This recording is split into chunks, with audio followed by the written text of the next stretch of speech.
Camille Fellman. Je m'occupe des ressources humaines chez Systentia depuis environ 6 ans. Donc ça veut dire que voilà, je m'occupe de l'accueil de nouveaux collaborateurs. Je suis là pour répondre à leurs questions.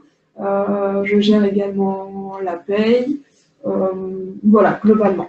Alors, je suis Virginie Robertou. Je fais partie du département de la recherche et du développement.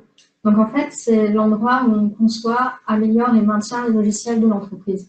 Moi, c'est Nadia Korichi. Je suis Customer Success représentative, mais j'ai commencé par un master en alternance ici chez Systentia. J'ai ensuite été, comme Virginie, ingénieure en R&D. Et récemment, j'ai changé de poste pour être Customer Success représentative. Donc, mon rôle est d'accompagner les clients dans leur utilisation et l'installation de nos logiciels et tout faire pour garantir leur satisfaction. Ok. Est-ce que vous pouvez nous dire toutes les deux dans les écoles où vous avez été? Alors, je me suis déplacée un petit peu, pas très loin. Je suis allée à l'EXIA de Strasbourg. Donc, c'est une école d'ingénieurs. D'accord. Et moi, j'ai fait un master à l'université de Haute-Alsace à Mulhouse. Pour vous parler rapidement de Systentia, donc Systentia, c'est une entreprise qui a été créée en 1998 et donc on est éditeur de logiciels. Ça veut dire qu'on vend nos propres solutions, on conçoit nos propres logiciels et donc on vend plusieurs types de logiciels. Donc aujourd'hui, ce n'est pas des logiciels dédiés au privé, enfin je veux dire aux particuliers, c'est dédié aux entreprises.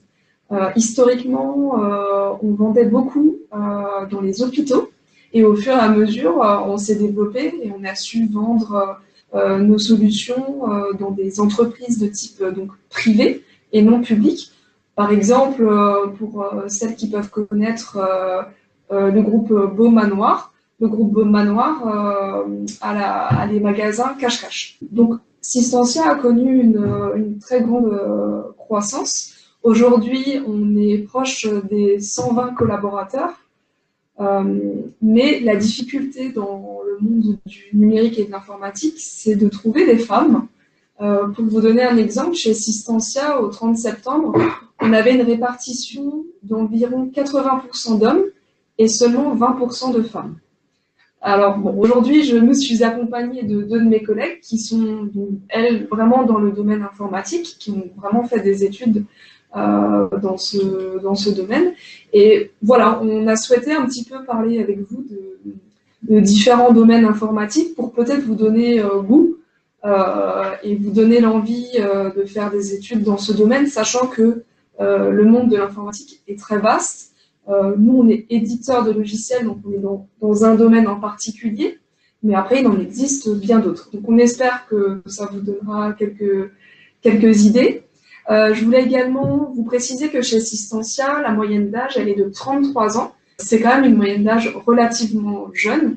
On recrute cette année, on a beaucoup recruté, malgré la situation sanitaire. On a quand même réussi à recruter beaucoup de personnes, et c'est vrai que les recrutements, on arrive à vraiment recruter des personnes qui sortent d'école et donc qui ont entre 24 et 28 ans. Également, chez Systentia, on a beaucoup de personnes qui sont en alternance. Donc voilà, je trouve que c'est un bon conseil de vous dire si une fois vous vous lancez dans des études, que ce soit dans l'informatique ou dans d'autres, l'alternance c'est vraiment un bon moyen de mettre les pieds dans une entreprise. En tout cas, de mon point de vue ressources humaines, je trouve que la personne acquiert davantage de compétences et de connaissances. Et surtout que chez nous, comme le cas par exemple de Nadia, on donne la possibilité aux jeunes d'être embauchés à la suite au sein de l'entreprise. Donc c'est une belle opportunité. Et on a également tous les ans des stagiaires. Donc on a, en fonction des besoins des écoles dans l'informatique, ça peut être des stages de fin de DUT, donc Bac+2, c'est des stages d'environ 2 mois et demi, comme des stages dans les cycles ingénieurs, où là les stages peuvent aller de 4 à 6 mois. C'est vraiment une plus-value pour la personne, l'étudiant, ça lui donne vraiment une image plus concrète de l'entreprise. Et souvent, quand les jeunes sont en fin de cycle, par exemple, un bac+5, donc ce qui donne un titre, par exemple, d'ingénieur, comme Virginie, à la suite du stage, et de Nadia, pardon, vous avez la possibilité aussi d'être embauché chez Systentia. La deuxième partie, je vais laisser la parole à Virginie. Alors, comme Camille l'a dit, l'informatique est vraiment présente dans de nombreux domaines. Donc, on a décidé de vous introduire dans un domaine que vous voyez tous les jours, mais que vous ne faites pas forcément attention. Les objets connectés. Donc, les objets connectés sont tout autour de nous, mais il y a un travail énorme du côté technique dessus. Donc, ça peut être tout simplement au niveau design, de la conception ou au développement du produit. Donc, nous avons décidé de créer, d'inventer des objets connectés et de les mettre en opposition à des vrais. Le but du jeu, c'est de déterminer ceux que nous avons inventés et ceux qui existent vraiment. Alors, pour mettre un peu d'interaction, nous avons demandé à Nadia de participer à ce quiz. Donc, Nadia n'est pas au courant des réponses, donc elle est au même niveau que vous. Donc, êtes-vous prête pour passer au premier objet? Le premier objet que je vous propose est une boîte à cookies qui ne s'ouvre que si les objectifs sportifs ont été remplis. À votre avis, est-ce que ça a vraiment été inventé ou ça provient de notre esprit tordu? Alors en fait, ça existe vraiment. Donc c'est pas forcément une boîte à cookies, vous pouvez vraiment mettre ce que vous voulez, hein. Ça peut être des téléphones, des livres, mais fait amusant, les objectifs ne peuvent être que revus à la hausse. Vous n'avez pas le droit de diminuer pour récupérer ce qu'il y a dedans tant que l'objectif n'est pas à la fin. Ok, bon, bah, super, merci. On passe à l'objet suivant. Alors, d'après vous, est-ce qu'il existe un porte-papier toilette qui vous indique quand on arrive au bout du rouleau? Nadia, une idée? Je vois pas l'intérêt vu qu'on sait qu'on est arrivé au bout du rouleau. Mais il s'avère que ça existe. En fait, ça a une utilité, c'est surtout pour les restaurants, les bars, etc. Parce qu'il peut y avoir une notification sur un téléphone pour dire tout simplement au gérant d'aller aux toilettes et de remettre du papier. Donc maintenant que nous sommes dans un monde ultra connecté, est-ce que pour vous, il est possible que des chaussons pour bébé qui captent si l'enfant tient debout existent? Ça permettrait aux parents de capter l'instant magique. Nadia, tu en penses quoi? Vu que les parents sont débordés de nos jours, j'imagine que oui. Tu penses que ça a été créé uniquement parce que les parents sont débordés? Eh bien, figure-toi que ce n'est pas encore existant. C'est quelque chose que j'ai inventé de toutes pièces, mais c'est vrai que c'est exactement le même objectif. Très bien. Allez, pour la suite, est-ce que vous pensez qu'il existe une brosse à cheveux qui estime si on perd des cheveux ou non? Alors, est-ce que ça serait un objet assez intéressant pour qu'il existe déjà? Alors, ça n'existe pas. Ah. C'est une bonne idée, effectivement, ça soulagerait ou ça inquiéterait quand même des personnes. Mais pour l'instant, elle n'est pas sur le marché. Suivant. Alors, d'après vous, est-ce qu'il existe un bracelet qui capte les mouvements et les transforme en musique? Ça serait pour les musiciens en herbe qui ne savent pas jouer d'instrument. Ça doit être marrant, donc je dirais oui. Ça existe vraiment. Donc en fait, ça se présente sous la forme d'une sorte de petite boule que vous pouvez jeter, que vous pouvez vous partager. Et il suffit tout simplement de danser, au moins vous serez toujours oui. Ensuite, est-ce que d'après vous, il existe un porte-manteau chauffant qui analyse vos heures d'arrivée et de départ pour chauffer le manteau et qu'il soit chaud quand vous le preniez? Frileuse comme je suis, ça m'arrangerait bien, donc je dirais oui. Ça n'existe pas, mais ça pourrait franchement, parce qu'il existe actuellement une couette qui permet de chauffer déjà avant de venir au lit. Donc finalement, on s'est un petit peu inspiré. D'accord. Est-ce que d'après vous, il existe maintenant des masques connectés qui intègrent par exemple des micros, un casque directement, qui permet de renouveler ses filtres ou indiquer quand il faut le faire? Je sais qu'il en existe qui traduisent ce que tu dis dans une autre langue. Donc pourquoi pas t'indiquer d'autres informations?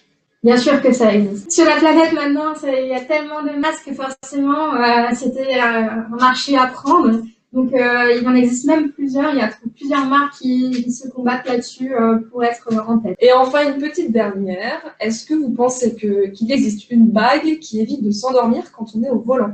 La bague existe vraiment. Donc en fait, tout simplement, quand elle capte que vous commencez à vous endormir, elle va vibrer et faire du bruit.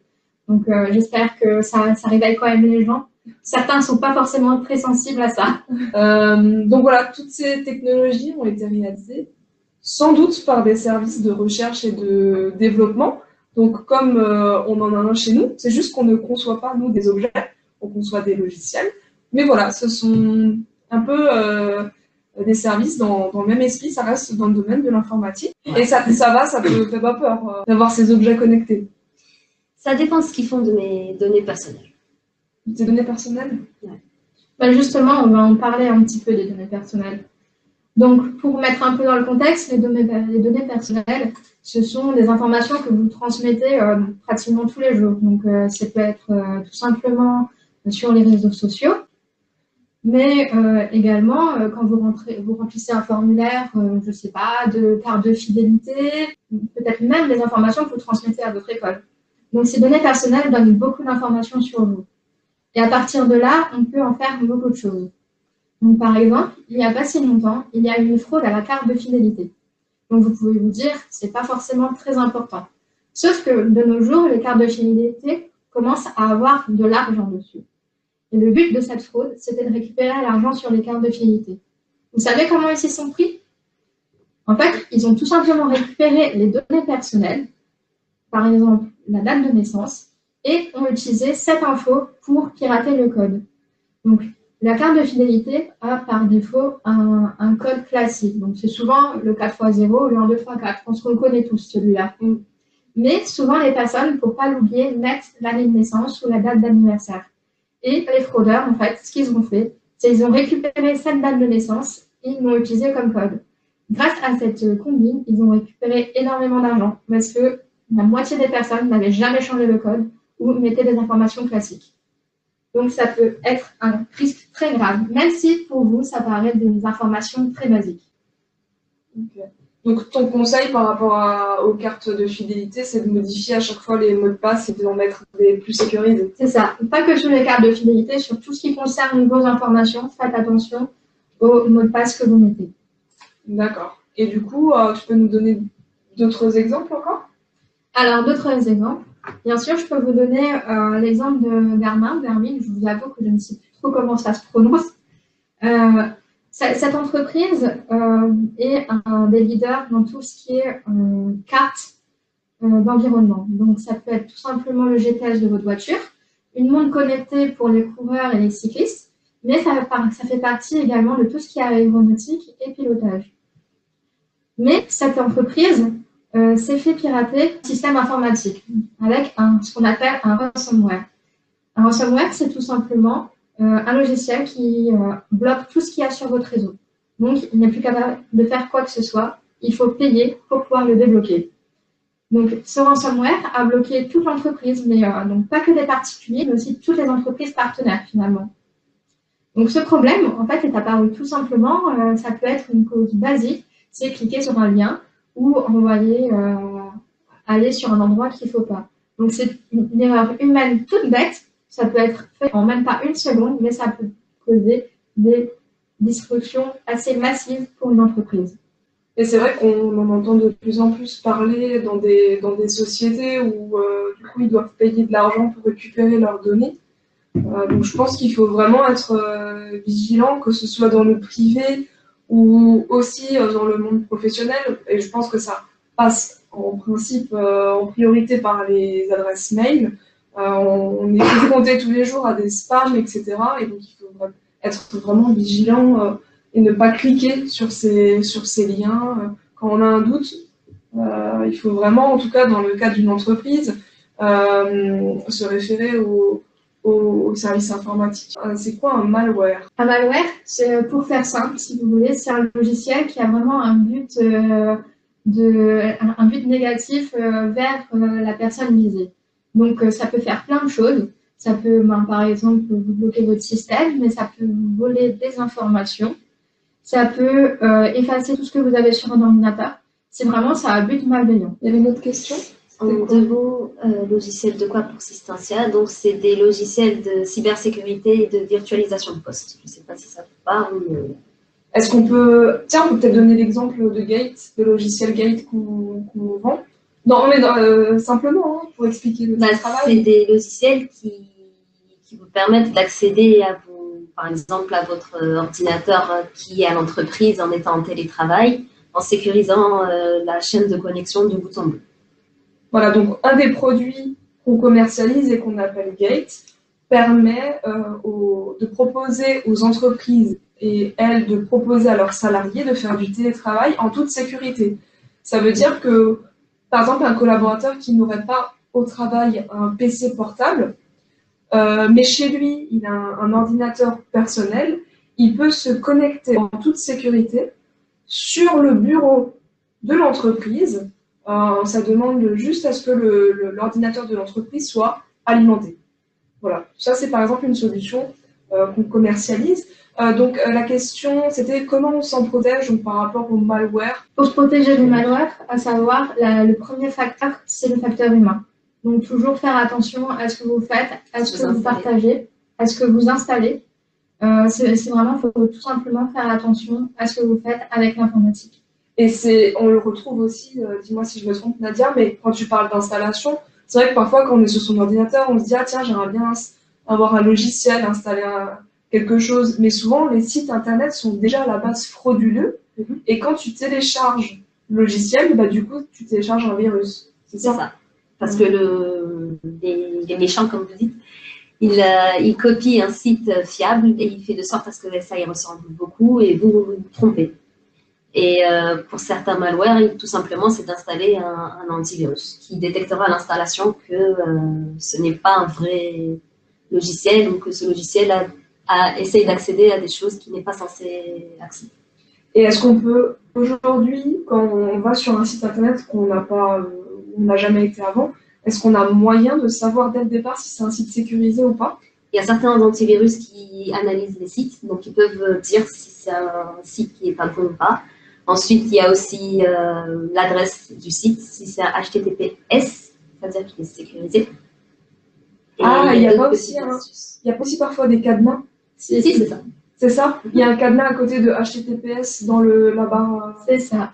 Donc en fait, ça veut tout simplement dire que le site est certifié qui est de confiance. Je te propose de terminer cette slide, Virginie, et puis après on pourra répondre à d'autres questions.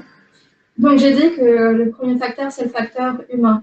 Mais après, il s'avère que tout le monde peut se faire avoir. Donc je ne sais pas si vous avez entendu, il y a quelques temps, avec Alexa ou avec Google Home, il y a des suspicions d'espionnage avec ces outils. Donc, je pense que vous le connaissez tous, mais on va vite en parler. Le Google Home, vous donnez une commande vocale, ça fait quelque chose. Donc, le but de ces outils, c'est tout simplement de capter juste votre commande. Mais il s'avère que finalement, plus d'informations étaient retenues. Au lieu d'enregistrer simplement la partie commande, il pouvait enregistrer toute une journée. Donc, si vous donnez des informations très basiques, qu'est-ce qu'on va manger ce soir, etc., c'est pas très grave. Mais si vous commencez à parler de votre adresse, je sais pas, où vous travaillez quand vous n'êtes pas à la maison, si les informations tombent entre de mauvaises mains, ça peut être très grave. Si jamais vous souhaitez nous contacter, donc on a un site internet qui s'appelle donc Systentia. On a une page carrière aussi où on diffuse des offres d'emploi. On a également des comptes Facebook, Twitter. Moi, j'ai également un compte LinkedIn. Systentia, c'est une entreprise dont le siège social est à Saussailles, c'est à côté de Mulhouse. Et on a également un établissement à Paris et un établissement en Bretagne. Donc, on vous a présenté un aspect du domaine de l'informatique, mais il y a vraiment beaucoup de choses qui existent. Par exemple, dans les objets connectés qu'on vous a envoyés, il n'y a pas forcément aussi que l'informatique. Il peut y avoir du design sur l'objet, de l'ergonomie tout simplement pour une prise en main. On peut voir aussi l'aspect sécurité. Donc, il y a vraiment beaucoup de domaines qui existent. Il y a aussi le test, tout simplement. Donc, quand quelque chose va être créé, il faut vérifier toutes les utilisations possibles pour vérifier que ça correspond bien à ce qu'on veut. Donc, il existe vraiment beaucoup de domaines. Et donc, je suis sûre que vous pouvez trouver quelque chose qui vous plaît. Merci à toutes d'avoir assisté et une bonne continuation à chacune.